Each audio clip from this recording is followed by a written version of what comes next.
evening, ladies and gentlemen. Another day, another show by BW Hotelier.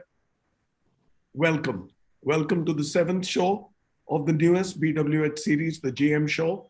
And this time in an Indian context from the land of the rising sun, Kolkata, right? The city of joy. A lot of beautiful stories, a lot of very amazing anecdotes, a lot of history. But this time the torchlight is on Kolkata and what the industry is all about over there. This is the first show. This is our first show of the East. And in the new year, after a 2-week break, we will be hosting another show and the first one again for the Central region. Before we move back to the second phase of this series, we'll come back to the North and then move on to the West, South, East before we go to the Northeast. You will notice in this series, we have focused on those regions which haven't had their share of focus as yet, be it the East, Central, or this time the Northeast. While we will be heading to the metros to bring in as much visibility as we can, but this time we will be walking to the other parts. The topic of the show today is East. When is it going to claim its fair share of the national tourism pie? If tourism flourishes, hospitality flourishes. This show is held every Thursday at 5 p.m. Block your time. We have it in all about 20 to 22 episodes coming, right? If for any queries or clarifications that you may have of us, reach out to us, mail us at bwhotelier@businessworld.in. Let me repeat, bwhotelier@businessworld.in. Without much ado, let me move on and introduce the speakers first before I get on to our host moderator for the evening. First on, Mr. Sumeet Suri. He's the General Manager of the JW Marriott Kolkata. Welcome, Sumeet. We have Mr. Sandeep Johri, who's the General Manager of the Novotel Kolkata Hotel and Residences. Hi, Sandeep. We have Dilip Mishra, who's the General Manager of the iconic Lalit Great Eastern Kolkata. Hi, namaskar, good evening. Hi. We have Bhavna Verma. Bhavna Tawar Verma, as I often call her. She's the General Manager of the Holiday Inn in Kolkata at the airport. Hi, Bhavna. Hi, sir. How are you? We have Debarshi Sanyal, who's the General Manager of Howard Johnson by Wyndham in Kolkata. We have Pramode, who's now almost a Kolkata boy. He's been there longest. He's the India General Manager of the iconic The Park Kolkata.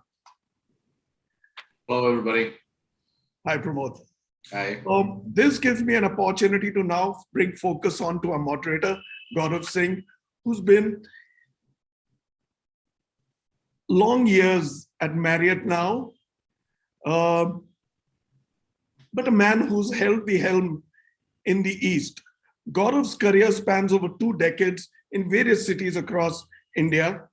Gaurav. Over the last 9 years with Marriott International, he has led hotels in Ahmedabad, Bengaluru, East India, Bangladesh, and most recently based out of JW Marriott Kolkata. Known for his strategic acumen, ability to adapt and manage in tough environments, Gaurav's hotels have had phenomenal results under his leadership and guidance, winning multiple Marriott International awards, including the 2 most coveted ones, Hotel of the Year and General Manager of the Year, both in Asia Pacific and globally. Welcome, Gaurav. And Gaurav is today, he's just landed in Jaipur to be with his parents this Christmas. Welcome, Gaurav. Thank you, Bhuvanesh. I shall now hand over the baton to Gaurav. This is your show. Over to you, Gaurav. Thank you so much, Bhuvanesh. This is it's an honor to have so many of my friends and colleagues on this show, and for me to be able to have a conversation with them over the next few minutes. I just want to, dial back a little and before we go into the serious matter of discussing how to reclaim the East in the tourism world of India, as was said in the beginning. I just want to give an insight. I am actually born in Calcutta. I did my last stint in Calcutta. My dad was a tea planter who lived his 35 years of working life in Doas and in Assam.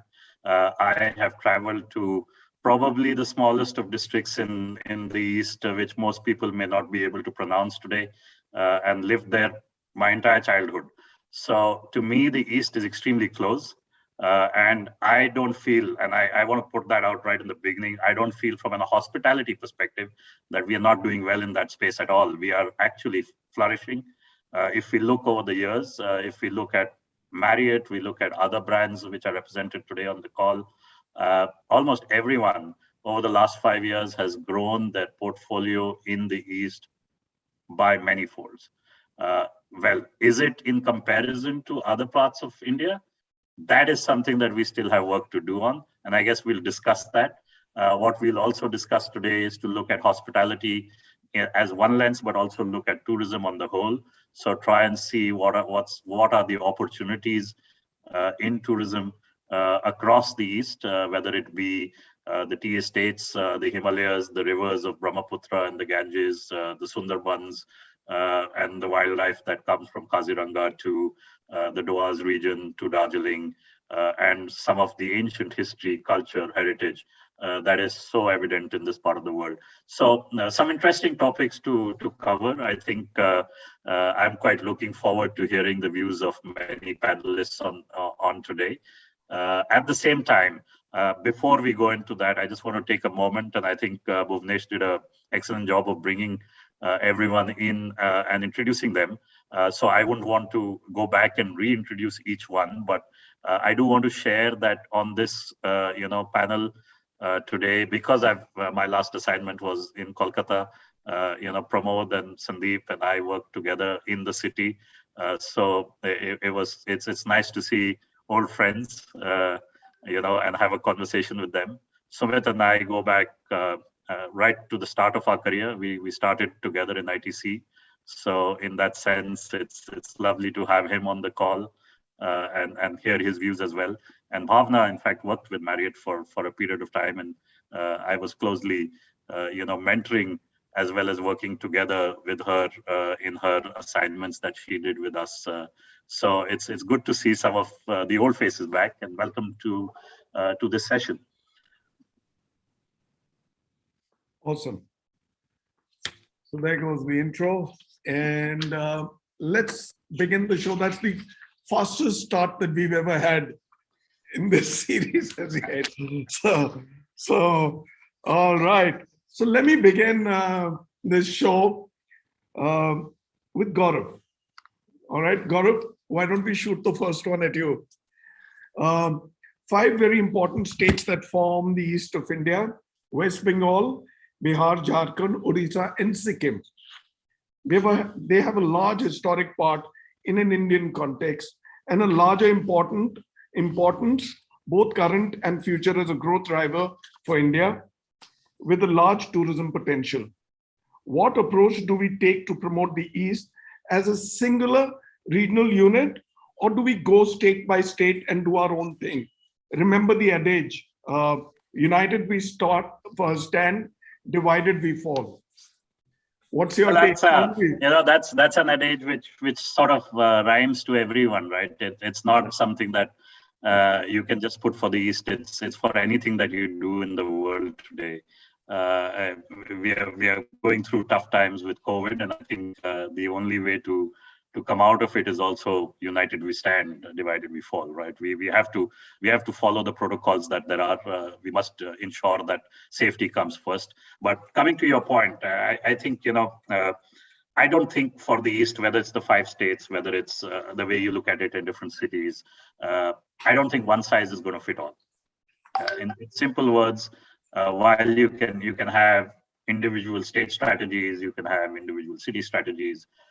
There's just so much that happens in the East, and which is true for any part of the world. But it's got its own ecosystem, so to speak. It's got the coastline, it's got the rivers, it's got the forests, it's got the mountains. So from a geography point of view, it's very diverse. While you spoke 5 states, these 5 states have 5 different languages. They have 5 different cultures, different cuisines. There are different things that each state is known for, whether it's silk, whether it's tea, whether it's jute. It's so diverse that it's extremely difficult to make everything fit in one.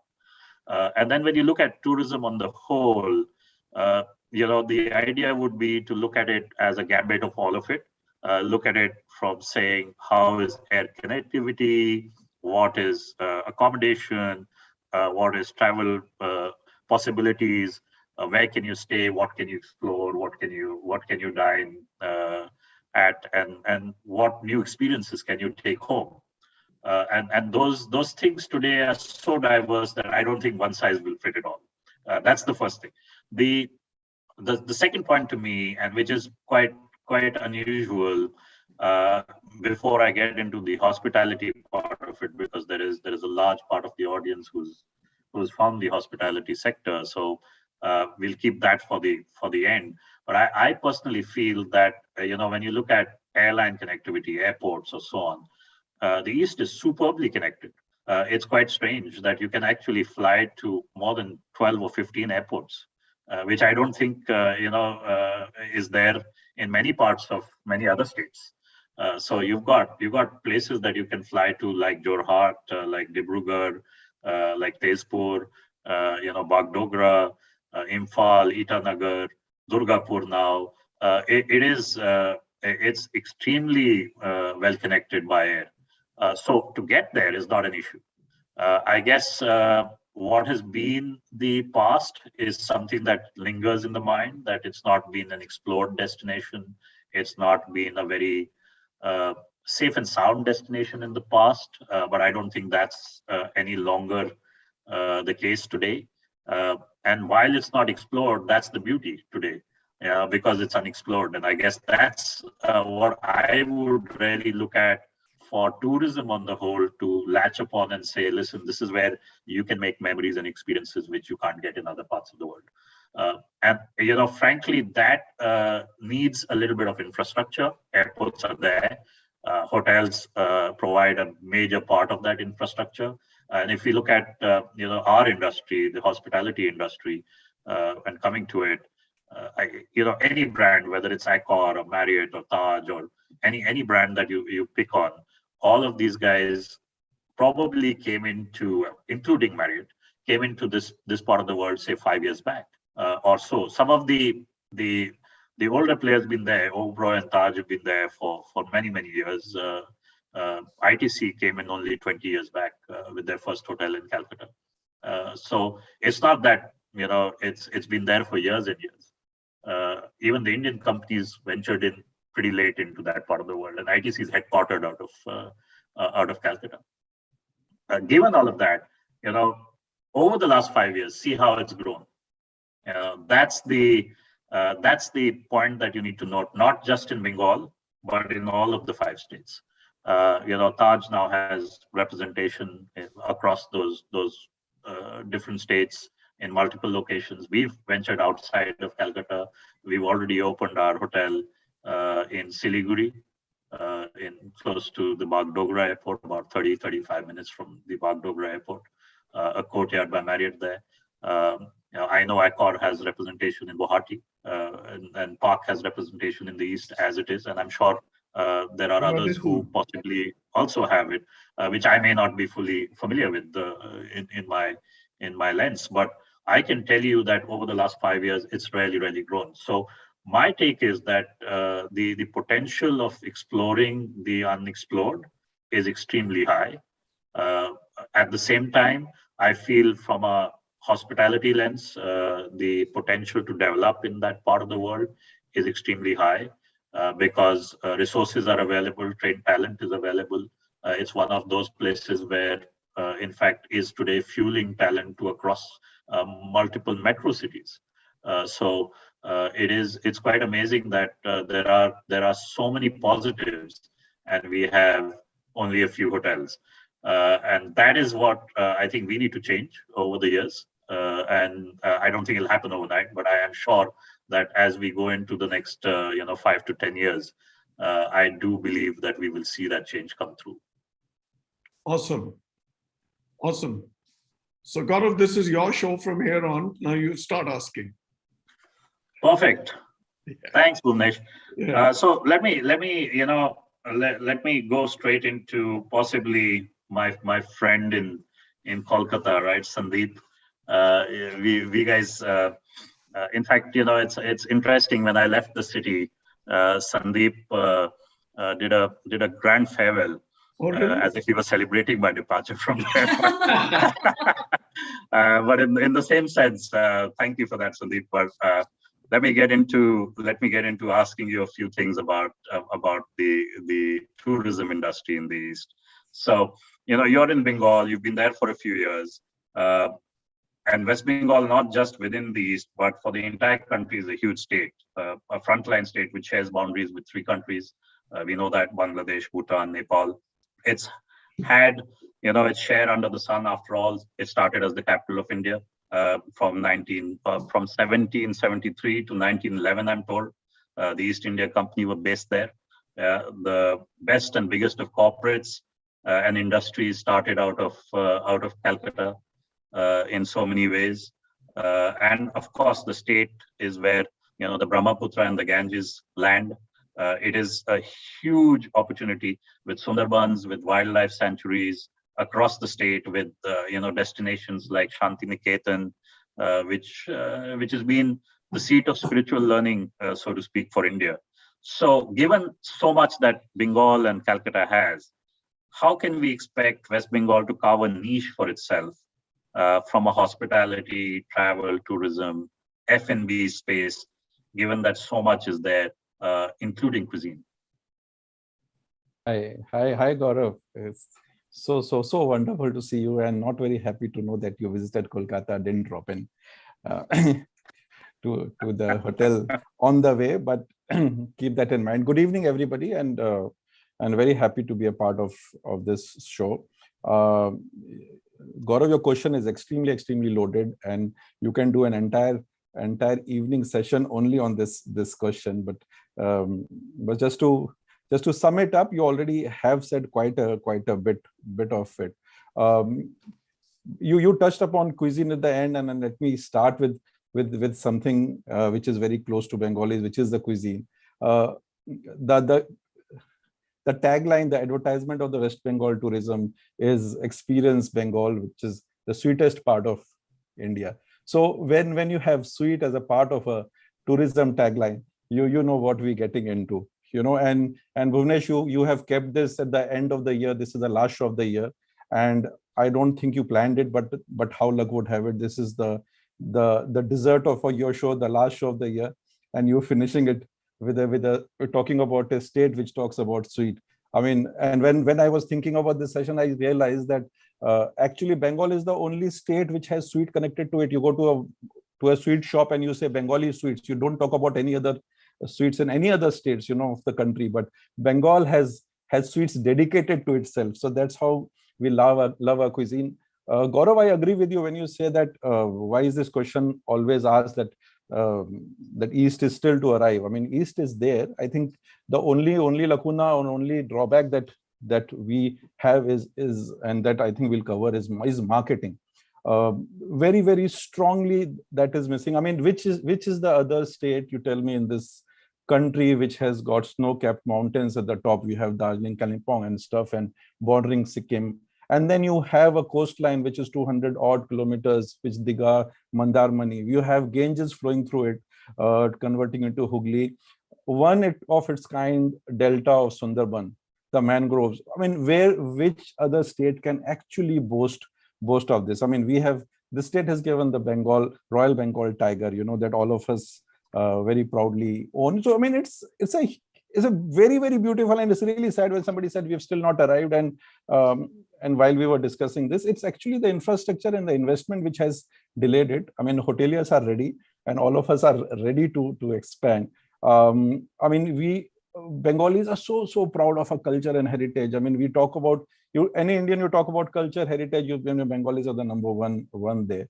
I mean, East Indian, as you said, East Indian company started from here. You come to Calcutta, you see the Victoria Memorial, you see the old colonial setup. It is amazing. I mean, which other? I mean, you very recently, and it is so aptly timed that UNESCO honored Durga Puja on a representative list of intangible culture heritage of humanity.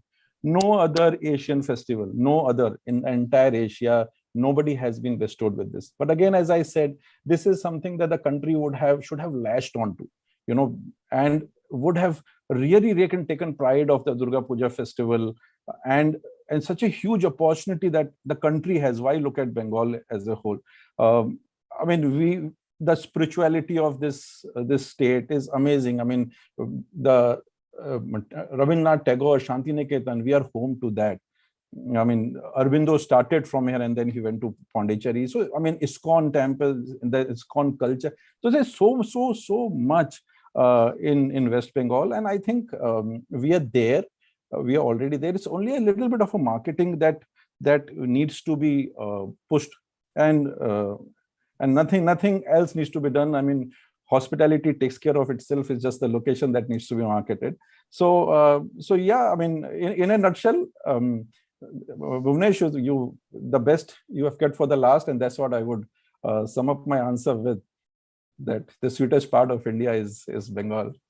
Yeah, I agree with that. Yeah. No, Sandeep, that's so aptly put. You're so bang on. There is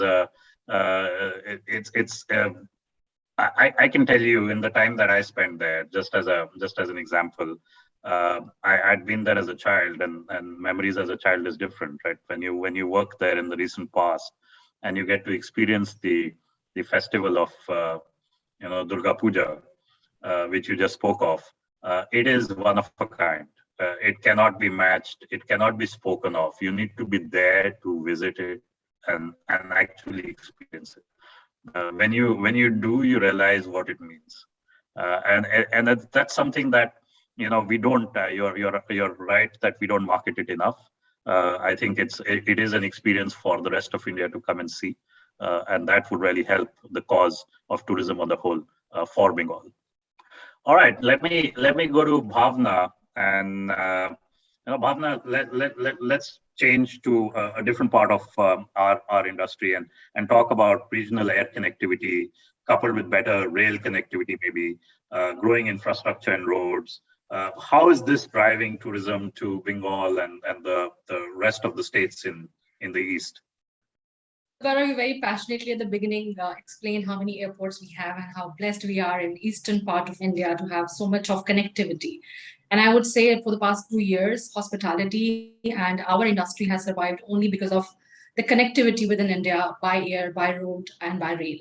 And my hotel, Holiday Inn Kolkata Airport, being an airport hotel, I can truly say that the moment all the flights started to operate from Kolkata, we have been seeing a consistent and a steady increase in business and ADRs too. So that definitely helps. In terms of road, as I said, we have been living in the pandemic for the past 2 years. A lot of families like to travel by road. They feel safe in their own vehicle. They like to go to destinations which are within drivable distance. And that has also kind of supported tourism. I'm relatively new to the eastern part of India. However, I spoke to a lot of friends and colleagues and realized that they like to go by their own vehicle when they're going to their hometowns in Ranchi or in Patna. So the connectivity is really good here. Can it be better? Yes, definitely. Is the government working towards it? Yes, they are. Had the pandemic not been there, I can see a lot of construction and metro work happening to kind of increase connectivity further towards the airport, towards the main city within Kolkata itself. I'm sure it would have been completed by now had pandemic not been there. So the government is still actively working over it, and the connectivity has definitely helped tourism and hotel industry particularly. Oh, that's so aptly put, Bhavna. I think the pandemic has sort of changed behaviors, and people are today preferring to go to drive-through destinations or close-by destinations, and yes, the opportunity to be able to do the cities that you spoke of in a drivable distance from Kolkata makes a huge impact, and the connectivity is only improving, not just in air, railways, but also on the road. So let me move to maybe Pramode and see if we can change to what's not covered, which is let's say river tourism. Yeah. And how does we've got the Ganges in the east. Cruise tourism is an emerging opportunity originating right from the Himalayas. The Gangotri Glacier in Uttarakhand, the Ganges travels all the way via UP, Bihar, as we know it, into Bengal, into the Bay of Bengal, and not just sacred the Ganges, but it's really pristine, right? This river is quite unique. So is it still too early, or is it time to start promoting and draw maximum out of this? And also, how do you make, or how do we make, for not just the Ganges tourism, but also for inland river supply chain, logistics, bigger opportunities that may come as a result of this? How do you see this take shape, Pramod? Say hi, Gaurav. Nice to see you again. Welcome back to the City of Joy. Thank you. Yeah. So yeah, I mean, I think it's not that it's time. I think it's well past time that river tourism took some real good shape in Bengal, especially because the greater part of the Ganges really where there is in the east, if you were to say, is primarily in Bengal, right? So today, of course, as Sandeep mentioned about Sundarbans, I mean, it is the UNESCO heritage site. So it has its own stature. People come from all over the world to go to Sundarbans. And there are operations happening. There are private operators as well as government vessels taking care of people to Sundarbans. And of course, there is these luxury cruise, which is a really many days one from starting from Calcutta, going right up to Banaras. Those are there, but they're far few because I think there's an opportunity to make it bigger. But one thing is very interesting, I must tell, is that in and around Calcutta, just few hours upstream, downstream, there's so much of history in this part of the world that it is still untapped, undiscovered. Just to give you an example, a quick one, if you go upstream from, let's say, Millennium Jetty, where you normally dock onto a boat, if you go about 2.5, 3 hours, you go to a place called Bandel, okay, on the riverfront. Now, Bandel is where maybe 14th, 15th century, the Portuguese came and settled down. And today we have the Bandel cheese, which is so popular in this part of this country, right? Then you come downstream, you come to Chandan Nagar. Chandan Nagar is where the French came and stayed, established themselves. You come down further, you come to a place called Srirampur. Srirampur is where the Dutch came and stayed. And in fact, in Srirampur, there is about 270-year-old, maybe the oldest hotel in the country. It's a heritage boutique hotel. We at the park manage that for the government. It's right on the riverfront. And guess what? Right across is Barrackpur.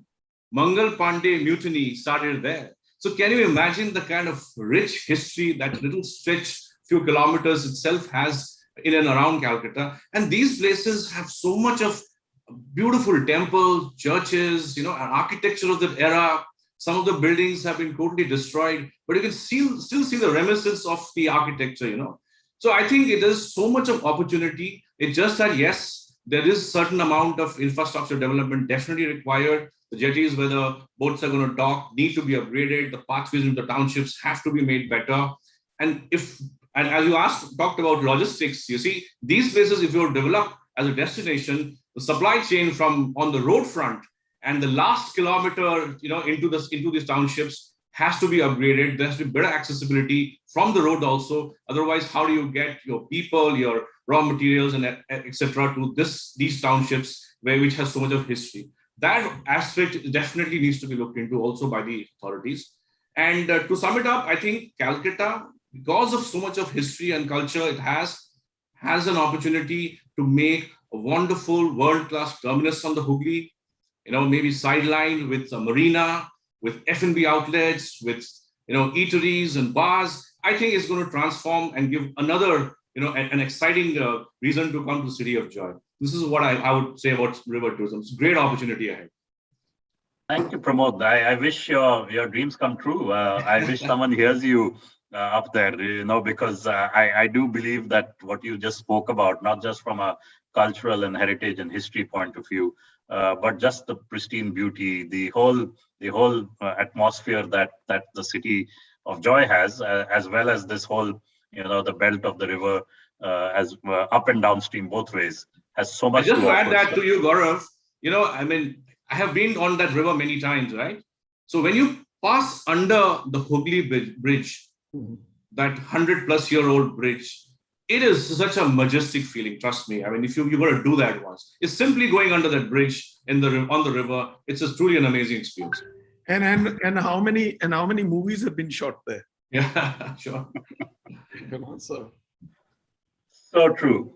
Okay, let me get Dilip into this discussion as well, and see if we can continue on this journey, but take it towards a little more spirituality and talk about spiritual tourism.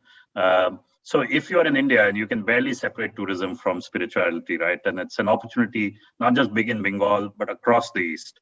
So how can the hospitality industry leverage from this spiritual, religious tourism opportunities in the region? What do you feel, Dilip?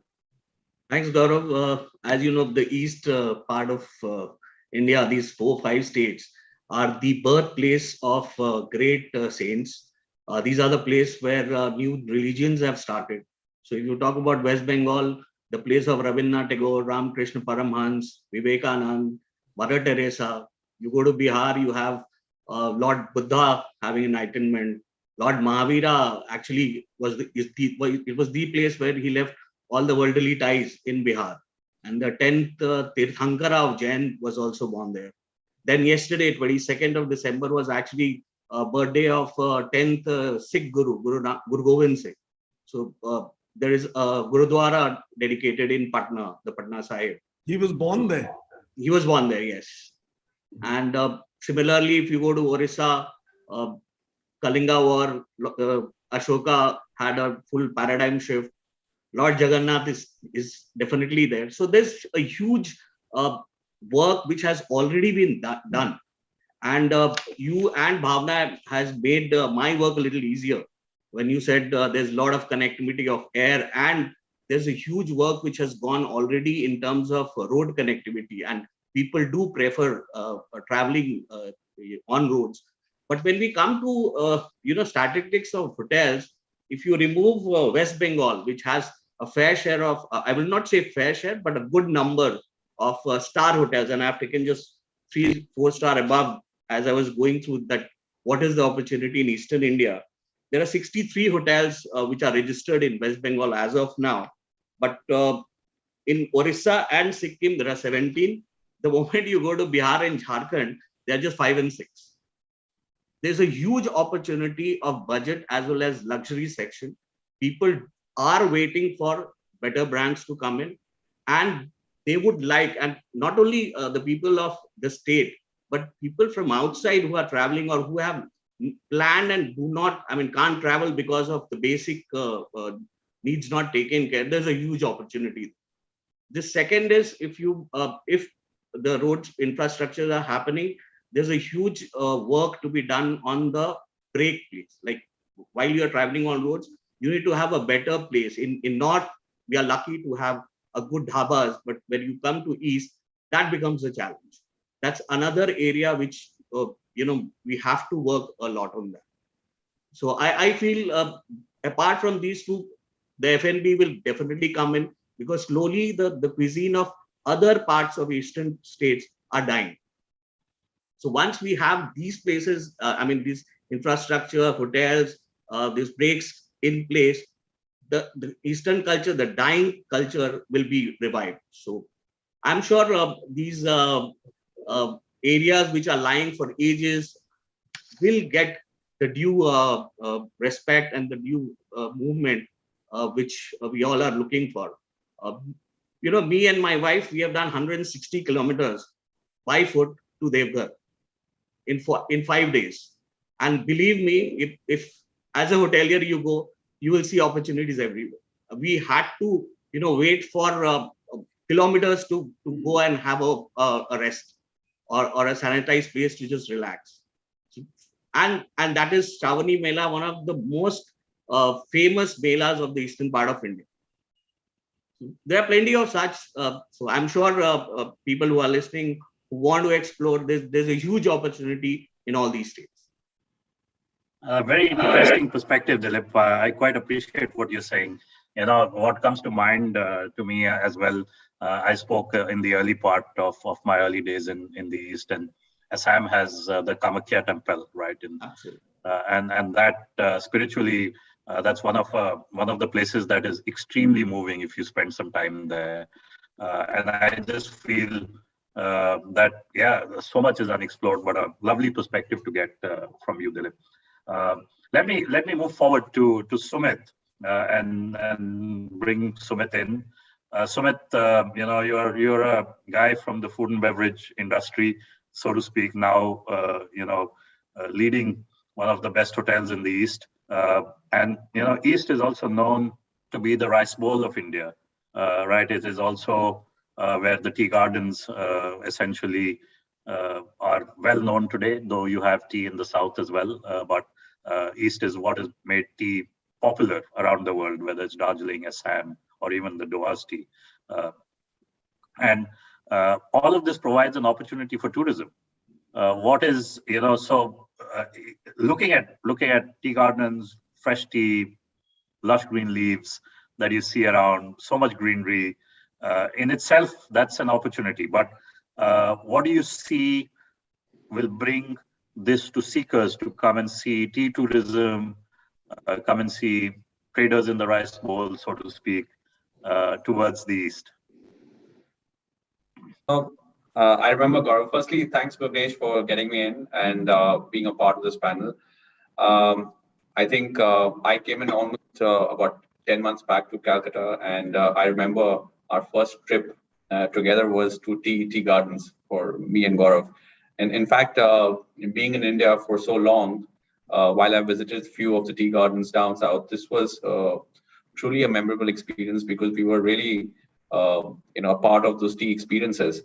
And of course, we were in Siliguri at that point of time, and what I've seen over the past few months and years, that you have destinations which are now coming up within the tea gardens. Back old days during the Britishers' time when they had the bungalows, during the past years, these bungalows were part of the tea gardens. They of course had the teas, they had a beautiful views, and these bungalows, which are now sprawling across the East, are slowly and steadily getting converted into hotels. While I see entrepreneurs coming in with small numbers, it could be a 5-room, it could be a 10-room, but these are ultra luxury experiences. And what I understood is when I visited some of the places is they've created this whole thing within the tea garden. So it's not that they have made any huge infrastructural changes. In fact, the bungalows and the travel and the tourism and the hotels as part of the tea garden. You actually get to taste the tea from that garden, the fresh tea. It's not the regular teas we would have in hotels. So the experience of, and even the experience of going and probably going to be a part of the tea factory, or go to a tea garden, or even go to the extent of seeing how the tea is made. We, as part of the country, our tea drinking nation, how many of us actually get the opportunity to go and see and experience this real time, how the tea is made? And that's what you have in East for sure, and I did see some of these experiences. Countries like Sri Lanka, which have some of these famous teas like the Dilma teas, which are known around the world. And I was reading about this gentleman called Mr. Fernando from Dilma.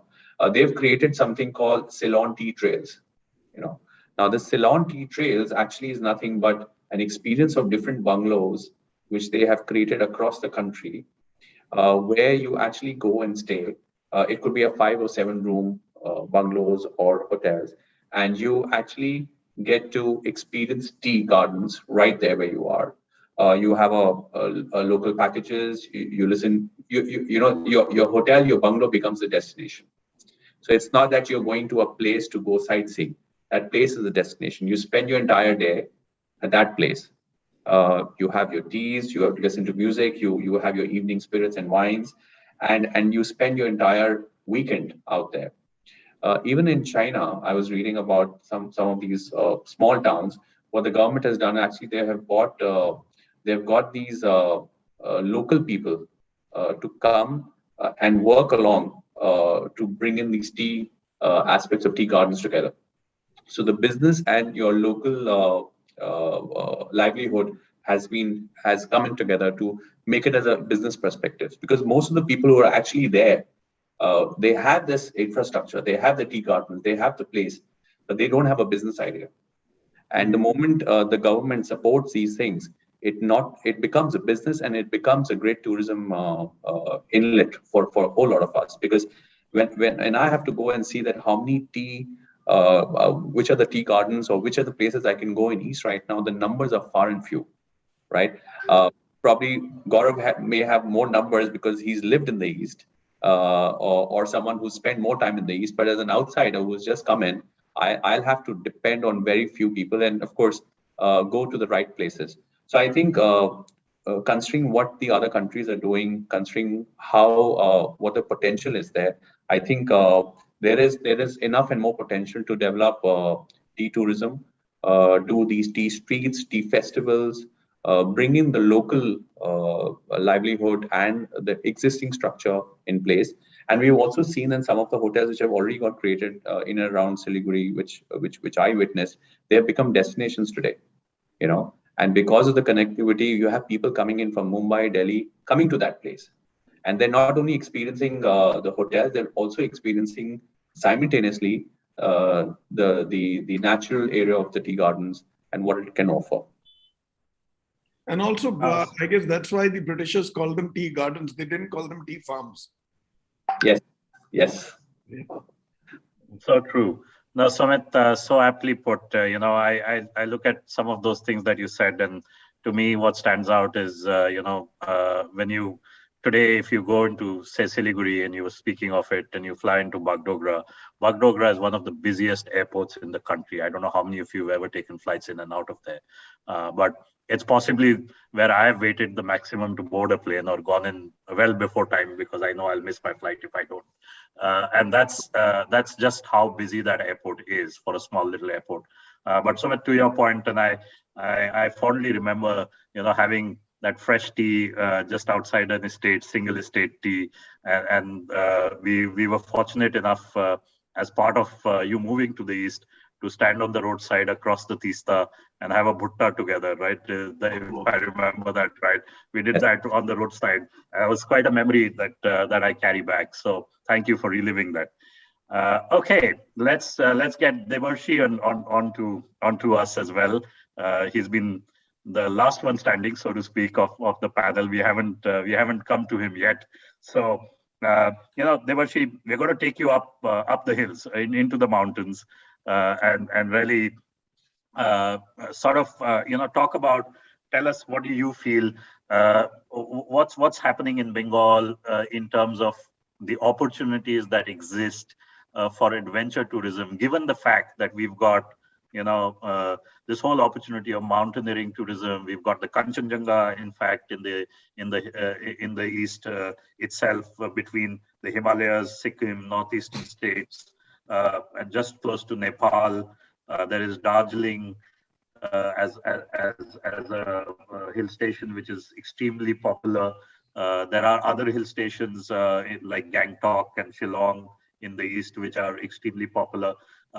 Is there an opportunity for hoteliers, or from a hotelier's point of view, for hospitality as a niche segment to look at adventure tourism or mountaineering? Thank you, Gaurav. Thank you for asking me. And Mr. Khanna, thank you for having me here. Pleasure. Well, Gaurav, first to tell you that I am from Siliguri. Siliguri is my hometown. So anything in and around, I did my studies at Darjeeling, and I did my hotel management from Gangtok.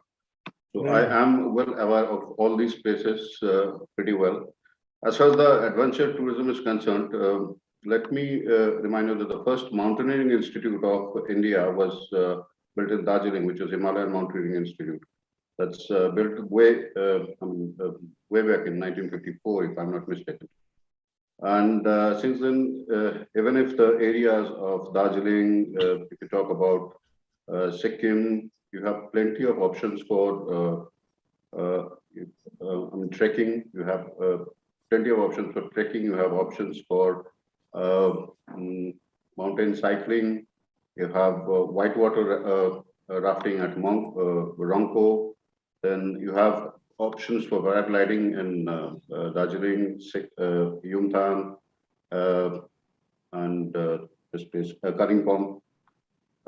If we come down to other states and not only being limited to these places, also you have options for rock climbing. If you come to other states like Bihar or Orissa, I was reading somewhere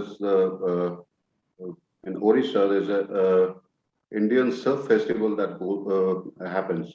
If I'm not mistaken, it's at Ramchandi Beach, where a surf festival happens in the month of November. And apart from that, there are paramotoring available in Bihar, and if I'm not mistaken, in Patna, and there's an option for kayaking also. So there are plenty of options for as far as the adventure tourism is concerned. Be it our something which is close to Kolkata, why we are going so far? I mean, if you want to go for a trek, you can go to Ayodhya and Jayanti Hills. They are not very far from Kolkata as well. So this the entire region is having plenty of option as far as the adventure tourism is concerned. Yeah. That would be my thanks, Debarshi. In fact, I'll add to your list, and I feel, in the adventures has so much to do, right? There's so many gamuts of it, and one of them is to be able to ride the rapids if you're keen on them, and the Teesta apparently is known to be the fiercest of rivers in the east, very close to your hometown. So that could be quite a rapid ride if you wish to do that. We're almost halfway stage. We'll just take a short 5 to 7 second break. We've just come out with our latest issue. We'd like to share that. So this is our latest issue. This is a special. It's called Scope and Hope. It's about development, projects, and renovation. It's the investment special. So grab your copies if you haven't yet. And why are we not talking about the next show? Well, the next show is going to be 2 weeks later. So we shall bring that in sooner than the date. All right. So this gives me an opportunity to bring in my second question to Gaurav. Gaurav, with your permission, I'll barge in. Sure. Right? So, I mean, you had the East, you had the South, Bangladesh, Sri Lanka. Permit me to take this opportunity to ask you some bit of searching questions with numbers and data that will throw more light on how the East has moved. And let's have your overall feel of the region. How has the East progressed over the past few years? You did give a hint of it when you started, that how has the East covered the paces in the last 5 years? But tell us, on a 3 to 5 year horizon, what is your feel about the development and projects with a focus on hospitality, number of hotels, locations, and if you may, rooms? Bhuvanesh, for us, it's an area where we are very focused upon as a company. From if I represent my company, Marriott International, on this for numbers, particularly, I wouldn't want to speak of other hotel chains because they may have their own numbers to put out there. For us, we began our journey here just 5-6 years back. We bought in the Westin and the JW Marriott, which is a 5-year-old hotel, into the city of joy. It was our first managed hotels that we bought in there. We opened the Fairfield after. We opened the Courtyard in Siliguri after. And within the 5-year span, now we cover 2 destinations in Bengal alone, Calcutta and Siliguri. We've got 4 hotels operating. at this point of time in the managed portfolio. We also have what is called the franchise portfolio, and most of you may know that we work very closely with the ITC, which is part of our partnership as well. So we have got 2 hotels there already in the east as well. We've been exploring other destinations. We have active and live constructions at the moment in Shillong, at the moment in Guwahati. So these are, in fact, we had 2 opportunities in Guwahati and 1 in Shillong. We're exploring in Gangtok and Sikkim in particular. What's happened with the pandemic has made us explore a lot into resort destinations recently. And therefore, that's a huge opportunity in unexplored lands such as the East. So therefore, we do see a great potential from a perspective of having 0 rooms, say 5 years back within our portfolio. Today, we have 900 rooms in our managed portfolio alone.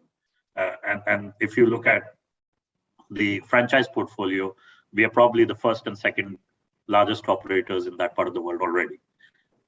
So it's still small in scale because it's just 900 rooms. We feel that the potential is to multiply that 10x, if not more. It's frankly that. We're seeing some of that in some different parts of the East, and because I have a lens on Bangladesh, and I'm just going to take an opportunity to bring that in. It's not right east of India, but it just gives you a perspective. It is in the East, and we are by far the largest operator in Bangladesh, in Dhaka. We sort of have 4 operating hotels at this point of time, all of which take in branded hotel operations. That's about 65% of the city's inventory is literally with the Marriott portfolio there.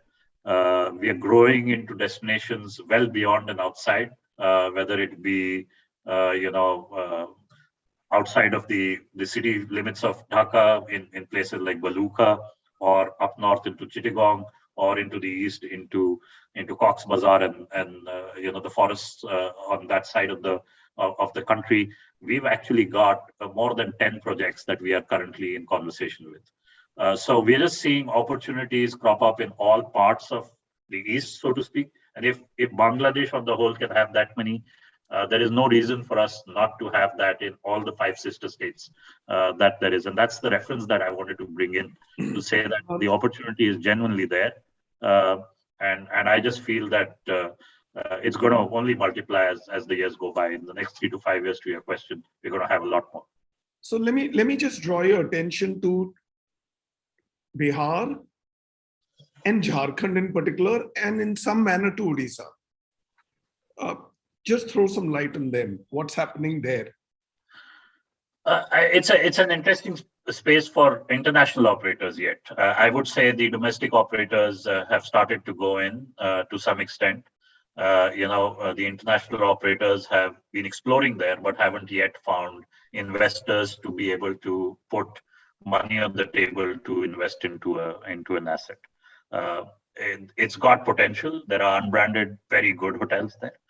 There is a potential to convert some of them into branded hotels and elevate their levels of experiences. There is an opportunity to build new. The connectivity to the states, and as someone I can't remember who, but someone in the panel, I think it was Dilip, who very rightly put in that there were only a few hotels in some of these states, as low as single digits. Yes. And that is extremely sad in today's day and age, with these states having huge amount of population, good income sources, disposable income available largely in the bigger cities at least. There is no reason why mid to premium tier hotels can go into these cities to begin with. It may be early days for luxury to go in. It's still something to be seen. But there are destinations in these states which are totally unexplored. Someone, I think Debarshi spoke about, the coastal belt of Orissa and the surfing there and stuff like that, which is unique. And why can't we have resorts which cater to adventure tourists going into doing surfing on the coast. And that's really an opportunity which is unexplored. So to your point, I think those states maybe a step or two behind, but you'll be surprised. I'll take an example of Chhattisgarh. They picked on a few things just a few years back. And to Pramode's point, marketed themselves beautifully well, and put attention into their marketing. They brought in hockey in a big way into their state, just one sport which the country follows to a large extent. And today, the World Cup of hockey happens in that state, right? And we know that, right? And it's amazing how they built an infrastructure around it, built hotels around it. We have 2 hotels in there. Marriott has 2 hotels in there operating already. And we just feel that, because the state took, steps towards the infrastructure, took steps towards a particular interest in sport, they were able to move into a direction which allowed us to build more. Back and over to you, Gaurav. Great. I think we've taken a little bit of time, so I'm going to, I do have a few questions for all our panelists. So I'm going to try and, speed this up a little, if I may. And Sandeep, let me go to you and ask about, what about MICE in the East, in Bengal, in the East? What do you see MICE as? I think it's a big thing, right, for us in the East. I mean, actually, me in particular, till the time ITC came and 340 rooms, I was the largest hotel in East India, and I know how much I have relied and banked on MICE to fill the hotel. And then when you guys came in, we all of us know how integral MICE has been to Kolkata. To say, actually, Kolkata is a natural MICE destination. Again, it's a matter of perception outside Bengal, outside Kolkata, how people view it. But this is the gateway to the East. There is no doubt to that. It is not only gateway to the East, to the Northeast. All the states surrounding Bengal and the 7 Sisters in the Northeast. It is the gateway. It is a zonal headquarters for so many companies. Domestically, you see MICE movement happening on so many levels on corporates. We talk about pharma, FMCG, associations, you talk about banking, you talk about finance. So it is a zonal headquarters any which way. So it becomes very natural to have East Zone meetings and stuff in the city. We talk about, all of us spoke about connectivity, but that's something that I will speak at the end, because connectivity is a good thing and not so good thing also when we talk about Kolkata in a view which is global. When somebody wants to do a convention, or you look at a moment of MICE, what do we look at? We look at facilities. So convention facilities, if we talk about, and again I will go back to my point of marketing, how many people know of the Bishwangla Convention Center. It is such a newly built facility with 3,000 people seating capacity in the new town area, surrounded by hotels. But is it doing well? Can it do better? It's a question that I leave open to. Bengal will have a global business summit 2022 after a gap of 2 years, and it's happening in April this year, Gaurav, if you know. And it is happening in April because the Milan Mela will be open with that, and Milan Mela ground with 18.5 acres of land is such a huge facility which is being made just behind your ITC and JW, such a close proximity to hotels and huge facility of that. The newer hotels which came up with Marriott, with ITC or the West End, huge banqueting facilities. You talk about Novotel here, and I have the largest number of breakaway rooms that can accommodate so much of MICE requirements. So we have convention centers here, we have got hotels. We got 8,000 rooms from 3 to 4 star and 5 star category. What else would you want? People talk about destinations of MICE in the country. People talk about Hyderabad, Goa, and they talk about the cuisine there. In cuisine in Bengal, as I've already spoken, my love for the cuisine and the food of Bengal, it is there. And also when with the MICE movement, when people travel in, especially with farmers, people travel with families, and they also want to club in small getaways. So we have seen so many people staying back and visiting Dakshineshwar, Kalighat. People have more time, they go to Darjeeling, Northeast. So there's so much happening there. But coming back to connectivity, of course, domestic connectivity is good, but Calcutta, we have to remember, is a metro city, and it has got far more potential, which is untapped. I mean, we still have to reach where international conventions and conferences happen. We are able to market ourselves internationally. We have to look beyond the country. If we have to position ourselves as a MICE destination, we have everything available that anybody would want to see. It is about connectivity, because I mean, if you just look at the airport infrastructure and the international flights which connect Kolkata, it is a little sad in numbers when you look at, compare it with other metros. We have very little international connectivity apart from the, I mean, west. I mean, we talk about the west, it is very little connectivity in Bengal.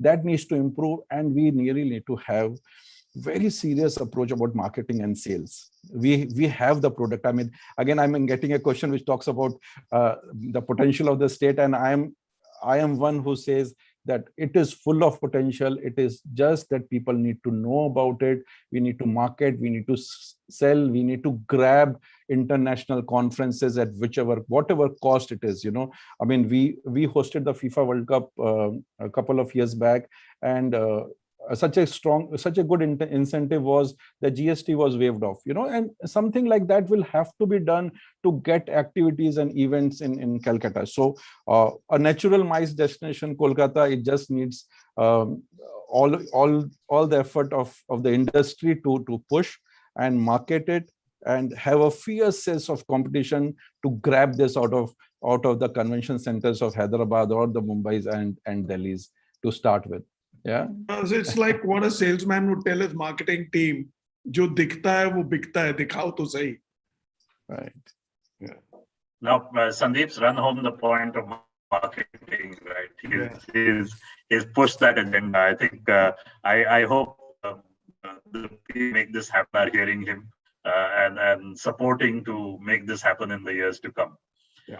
Okay, Bhavna, let's ask. What do you feel about where is East sort of dragging itself or lagging behind? What's the typical segments that you feel are frequent sources of markets for us to the East, and where do you think we can do more? So, well, I did my homework on all the states which have been kind of given to us to speak about today, right from Jharkhand to Bihar, Odisha, Sikkim, and West Bengal. While I was looking at all these states, I realized that our source market, so to say, would be Bangalore, Chennai, Delhi, Gujarat, and Mumbai. When we look at segmentation, so to say, it's largely business segment, supported by a bit of spiritual and pilgrimage and leisure, if you were to really combine that under one segment. When we look at where we lag behind, I think both you, Gaurav, and Dilip touched upon it. One is definitely international hotels, where there should be a familiarity. I looked at Gaya, I looked at Gangasagar, Parasnath, Puri, Dhanbad, Jamshedpur, and I couldn't really find more than 3 or 4 familiar hotel names like a Lemon Tree or a Sarovar or a Ramada, and it ends there. So that definitely needs a bit of work. The second big point would be marketing. Millennials and the families need to know what all we have to offer as a country, especially in the eastern part of India. I don't think any state is really using and leveraging the social media power. We have all ads popping up on our screens from various brands, not just hospitality, but otherwise also. But I don't really find anything popping up on the screen from a tourism perspective. So how are we leveraging social media to kind of tell the millennials and today's families who have disposable income with them to spend on traveling and sightseeing, that what we have to offer? I was myself mesmerized when I was looking at all these states put together in terms of each and every state, which are places to see, what all can you do as a family or as a single traveler also. So that's a bit of work which we need to definitely do. And the third point, and the biggest one, which I feel as a mother and as a woman, we need to kind of maintain our sightseeing places, whether they are pilgrimage centers or they are waterfalls or any other sanctuary. I hardly ever find a well-maintained and a clean, sanitized toilet, 1, 2, a place to eat. So that's something which we all probably as a country can do better at. I remember my visit to Indonesia once, and the safety measures, the cleanliness, although they charge a very minuscule amount for it, but the toilets can be easily compared to a 5-star hotel in India. So that's what we probably need to work upon. The other thing would be cleanliness of these tourist destination itself. We have too many people around in terms of guides, in terms of hawkers, and there seems to be a loss of focus on Clean India movement, so that we probably need to bring back again. So these are the things which we probably need to do for Eastern India to bring in more people to visit us. And quite a few points out of these are actually common across India, and I really wish that the government really takes note of it and start working over it, and we all as an industry can be probably partner to it. And as part of CSR activity as well of multinational companies, there should be a bit of onus to kind of maintain the tourist destinations and provide good facilities from there. And if I may, why should Bangladesh not be a source market for West Bengal? It is a source. It is. It actually is a big source market. You know, because there is such a lot of emotion over there. They want to come here. No, they have been coming. Unfortunately, because of Omicron being there, they've kind of reduced now. But otherwise, it is a big source market for us. Great. Sorry, Gaurav. No, thank you, Bhuvanesh, and thank you, Bhavna. I guess you gave me a good segue to what you believe the government should be doing, and I'm going to take that into Pramode and see Pramode, what's your views on what the government should be doing realistically for regulatory steps in the next budget allocations to promote, revive travel tourism or F&B in the state. So Gaurav, I would like to look at this question slightly differently. See, let's understand this very clearly. I think the governments today across the board recognize tourism as a very, very important sector. I think that's a given by now, right? Because it's a big revenue generator, employment generator, one of the biggest foreign exchange earner. So it has this recognition. And secondly, I think the government is also flooded with recommendations, suggestions, incentive requirements from all the stakeholders, be it airlines, be it hotels, be it tour operators. The government is in through various forums like the CII, the FICCI, the TAI, and HAI, and all that. We are constantly feeding the government saying, do this, do this, do this. So I think government is also quite flooded and overloaded with suggestions, and then these are now very much available on the public domain. So I am not trying to list them down here because a lot of them will be very specific to regions, specific to cities, specific to segments, right? So, and it will be very difficult to cover all of that right now. What I think is required today is how are we going to get the maximum proposal that we put forward get implemented, right? That should be our thought process. And I think one thing I feel is like, setting targets. Just to give you an example, if you see West Bengal, in the last Minister of Tourism, Government of India survey, it was ranked 6th in domestic tourist travel into Bengal. Okay, it was ranked 6th in the country. So tomorrow, if West Bengal government and the stakeholders decide that in the X number of years, I want to be number 3. Okay, so if I want to be number 3, I'm at 6. What I need to do, that's the target setting is happening, right?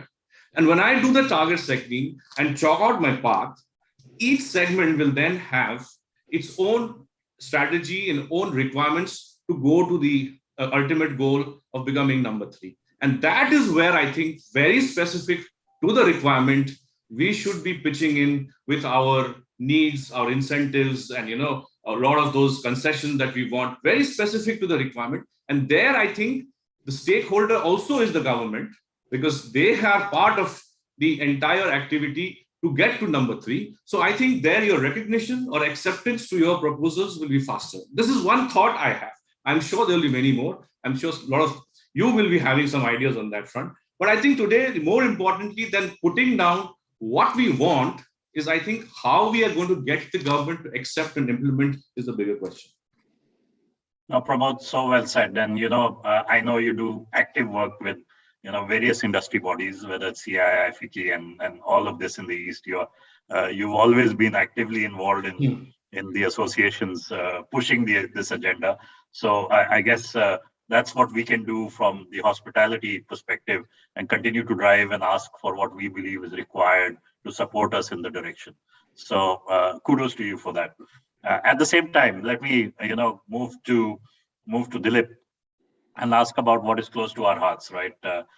Food and beverage is always close to our hearts, and Kolkata and the East, and particularly Kolkata, is where Oriental cuisine, so to speak, originated from, right? It just came out of Tangra and became the Indian Chinese that is so popular across.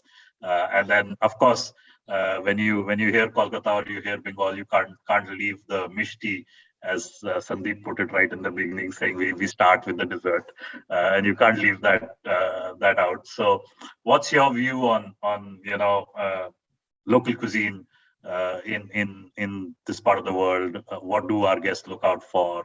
What do you believe is doing well? What can be still marketed better, maybe? Right. So when I came to Calcutta, it was in 2013 when we started Lalit. We were working on the menus, and I did a little bit of work. Like every other Indian, if you talk about Bengali food, I was also having a similar thought of, machar jol and mutton, kosha, mangsho, and singaras. But we did a little bit of work, and then we divided the Bengali cuisine into 5 pillars, you can say. So while one pillar is very close to Mr. Khanna, he has talked about Tangra Chinese. There are other 3, which is from the Murshidabad, the Mughlai food entered. So you have the biryanis, the chaps, typical Bengali biryani with potato, which is much more popular than the mutton or the meat, which is there in the biryani. People fight for the potato rather than the meat. And then you have the Anglo-Indian, wherein the stew comes in, the egg devil comes in, and then you have the East Bengal and the West Bengal. Apart from these 4, one of the most popular where the street food came in, and which in Bengali is called jol khabar. That is when you want to have snacks or nashta, you have an array of jhalmuris and samosas and singaras. So when we worked on these things, that's how we planned the menu, the 5 pillars of Bengal cuisine. You go to Orissa, it's extensively both vegetarian and seafood eaters. Jharkhand has a fantastic tribal food which is unexplored yet. And when you go to Bihar, it has, the only 2 things we all talk about is litti chokha and thekua. There's no other thing probably, but there are tash meat, there is champaran meat. There's a lot to explore there as well. So when we talk about the Eastern cuisine, we have to talk more about the things which are unexplored, like any other thing. So there is a lot of work to be done. The second is food processing. Eastern side is actually bestowed with fresh vegetables and meat. But there is no work or very less work done in terms of food processing. So there's extensive work done on chana sweets in Bengal and Orissa, but still rasgullas are being made by Haldiram. So, but the same sweet thing, if you talk about Jharkhand and Bihar, the chana is replaced by flour. So you get thekuas, you get puas, which can easily be processed. So you sitting in Delhi, you can have a Hyderabad Karachi biscuit. But for thekua, you have to wait for Chhat. And that you have to go to a Bihari friend and say, boss, mere liye kuch rakhna. So that is something which I think there's a lot to be explored in terms of food process, both raw as well as produced. And in terms of local, yes, there are guests who come to our hotel, and in front of our hotel is the Khai Street or the Daker's Lane, famous for its street food. There's a shop called Chittoda's stew shop. So my first of the guests who entered didn't have a meal with us first and said, "Pehle Chittoda se milenge, baad mein we'll see." We had to incorporate all that, but that is charm of Eastern India. That there are a few places which are famous, and yes, as hotel we have incorporated those things because we see a lot of demand. But processing is something which I strongly feel that this needs to be done, because the fresh meat, vegetables which is produced here can actually work wonders for us. Thank you, Dilip. That's a very interesting perspective, very knowledgeable inputs on cuisine on the East. And thank you for sharing that with the audience and us. Thank you. Okay, Sumeet, if I may, your hotel is known for its weddings. It's known, the East is known for grand, big, fat weddings. And I guess, there is a whole, I don't know if it's the right thing to say, but there is a whole Marwadi wedding community which exists in the East of India. And I guess that's a big segment that all hoteliers chase, right? How do you see this playing out? What's happening well there? What are the colors that are playing out for you in the wedding segment in the East? No, so it's very interesting, Gaurav, and I totally believe, when I came to this hotel, and I think the hotel has been blessed with one of the largest banquet halls in the part of the East. And I think if you go back historically with Kolkata and also around East, we realized that when hotels were being built, again, the Oberois and the Taj, and then of course, almost 25 years back, there were hardly any conventions. And then came in the ITCs and the Hyatts, which were the first kind of hotels which kind of started with some convention space, banquets and the gardens.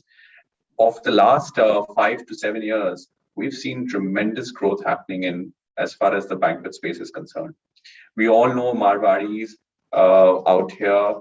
They live to either eat or of course spend the rest of a lot of money in weddings.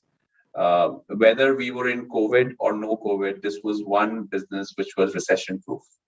And I must thank them and the entire community of whoever was getting married during the COVID time. India was saved, because I've hardly seen any place or any weddings. In fact, while the numbers reduced from 1,000 to 300, the decor actually was kept the same. The food variety, in fact, increased. The personalization went to another level. And what we've seen is over the last few months is our rates have actually almost gone up by 40 to 50% higher. I worked in Mumbai, Delhi, and other parts, and I know that the market is big there. But for sure reasons, the fact that the infrastructure is not the kind what it is in comparison to West, we're missing the mark. But the way we are growing, I see a lot of conventions opening up in Kolkata in the last 2 or 3 years. A lot of big banquet halls coming up. And I think what we've seen is that with the right space and the right infrastructure, a lot of people prefer to do weddings in the East. Going beyond Calcutta, what we've seen in Siliguri or in other places, there are destinations being formed there where people are flying from different parts of the country and doing weddings. So coming to the point that I think the right hotel or the right infrastructure is required to do weddings. If you have the right product and you get the right results. People want to spend the money in the right brands. They want the variety. And I think what hotels and other places can do is get in, their food, and of course the food from the international places also to that hub. Also, I think we've moved from a concept of per plate to a wedding per event today. It's no more a question of how much you're paying per person, but it's how much you're spending for the destinations. And people are ready to do that, because of the fact that they're far and few places. So I think things is here to grow in East, in Calcutta, in and around Bengal, and wherever the infrastructure is going to go. And I think whichever places people are going to build right infrastructures, right hotels, weddings will grow. People will reach that places. Their destination weddings, small events of 300, 350 people is what people want to go for. They want to do buyouts, right? And they want to keep that entire space to themselves, and they pay the premium for that. So I think that's where East is unexplored, and the places around East are very, very beautiful. I think a lot of nature with open gardens and the infrastructure can do the right trick. Excellent. So it's so interesting to hear you when you say small and call it 300, 350. In most parts of the world, that would be like humongous for a wedding. But yes, in India, that would be a small wedding. So much appreciate your comments on that. Let me, we are a little over time, and I'm going to try and go into the final question and put Debarshi on the spot here, to close us out. We've spoken about the industry, we've spoken about various parts of the industry, and I just want to understand, when you come across the East, looking at it from a domestic and international market both, is there a mechanism to integrate both these markets, the hospitality industry, the state tourism, all our stakeholders? Can we bring them all on board? Is there something that can be done or is being done, or is something that you can propose or talk about that you feel will help us drive this forward? I think what Mr. Johri and Bhawna said just some time back, it's all about the marketing, which this particular area is lacking at this point of time. We could reach out, as Bhawna said, social media, we are not being seen anywhere. So that may be one of the scope that the world is going after. So maybe that's one of the scope we can look into. Apart from that, I think if we could, all the units could reach out to the DMCs of the bigger names of DMCs who are promoting this area. I mean, they are particularly, unless you develop a destination, that destination cannot be sold. So I think it's something about to develop that particular destinations. We could reach out to the DMCs, and then in turn, maybe the central and state government in collaboration can reach out to these international travel conferences that generally happens, wherein we can put these locations into a world map, and then we can bring in some inbound tourism as and when it happens. May not be happening at this point of time, but as and when it happens, we can bring some of the people out here. As far as the domestic market is concerned, I think it is already there, but more focused into Gangtok, I mean, towards Sikkim and Darjeeling and Puri, so to say. But we should reach out to all these DMCs to promote this destination. That's what I think. Plus, everybody has said about the connectivity. I have one small complaint that we have very beautiful airport in Gangtok, which is yet to be commissioned actually. I mean, it started somehow, but somehow is not working. If we have that kind of a connectivity from Kolkata to Gangtok and that could actually help to increase the MICE business, if not anything else. Obviously leisure, but if not leisure, then at least it would give a boost to the MICE business as well. That's what I feel. Yes, marketing at this moment is the key that I think we all need to contribute into it.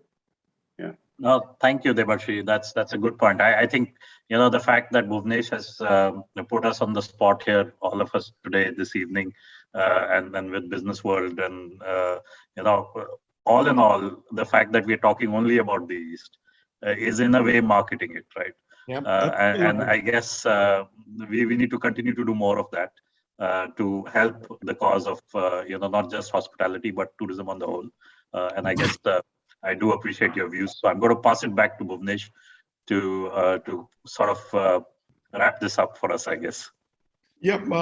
Well, I would want you to wrap it up because you're the man who knows the East better than anybody else. But let me tell you, it's been a wonderful show. And in some manner, the objective has been met about discussing the East in a very blinkered manner. We're not talking about any other. We're not talking about a sixth state or bringing in the Northeast into this. So we will do a lot more. There's been a lot of idea sharing. There's been a lot of detail over here. And of course, the very fact that Gaurav has given us time to bring in a larger East perspective is so far so good. I think from a moderation standpoint, it's been a 10 on 10 performance by Gaurav. Extremely well done. And hand on heart, I knew if Gaurav was going to drive this, we were home, bringing in the perspective and a complete feel, right? I didn't know that he was a Calcutta boy. He was born there and brought up there. I knew he was a Mayo boy. So we did have a chat about Mayo. But that be that. It's a great show. We'll have you all back soon. We're heading into Christmas and then the New Year.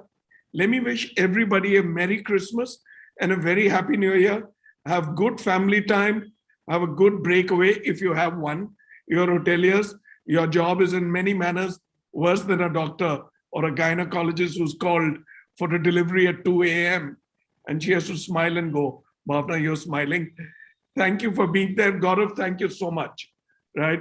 Thank you so much, and best wishes for this festive season to you and to everyone on the call as well. Wish you and all your loved ones a Merry Christmas and a Happy New Year. Thank you. Bhavna, thank you so much for being there. Your smile is infectious. And thank you for your time. Sumeet. Thank you. Thank you for being there. I didn't know you have a legion of followers across brands, but they're there. So if they're listening, whoever called me up, right? Debarshi, thank you. Pramode, thank you, Pramode. Dilip, you had me salivating when you were talking about food. So there you go. Sandeep, such a pleasure. Contagious because of Mr. Johri. Yeah. Thank you, Sandeep. Thank you, everybody. Thank you for your time. Thank you. Ladies and gentlemen, we are going to take a 2-week break. We'll come back with the central region. We are planning another 1 or 2 shows. This series will go on. Thank you again from BW Hotelier. And thank you all again. Bye-bye. Bye-bye.